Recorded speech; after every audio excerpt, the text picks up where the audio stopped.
Добро пожаловать на урок. Тема сегодняшнего занятия – Lag-BaOmer.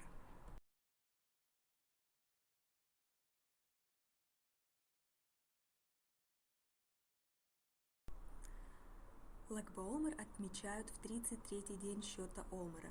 Есть на это много разных причин, и одна из них – это уход из жизни большого праведника Торы Раби Шимона бар-Йохая.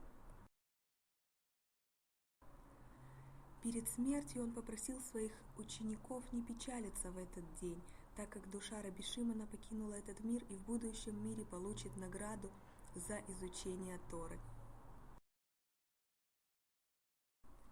Раби Шимон бар-Йохай был известен тем, что все время учил Тору, размышляя над каждым ее словом, и горячо молился Всевышнему, чтобы он дал ему понимание всех тайн Торы.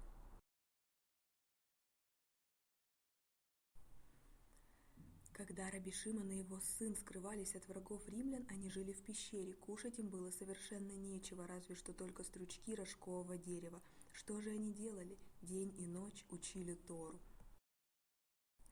Те тайны, что удалось понять Раби Шимону, он сумел рассказать своим ученикам, а те записали их в книгу, которую назвали Зоар – «Сияние». Сияние, потому что тайны Торы похожи на чистый, теплый и красивый свет. Когда Рашби умер, его дом наполнился неземным светом в заслугу его глубоких познаний в Торе, потому что Тора уподобляется свету, как сказано, заповедь – это свеча, а Тора – свет. Именно поэтому в Lag-BaOmer принято повсюду разжигать костры, особенно на горе Мирон, где похоронен Раби Шимон бар-Йохай.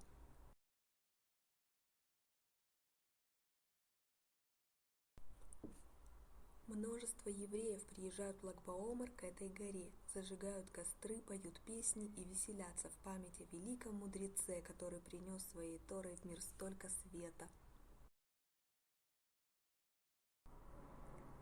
Как много мы с тобой выучили! Самое время перейти к выполнению заданий. Удачи!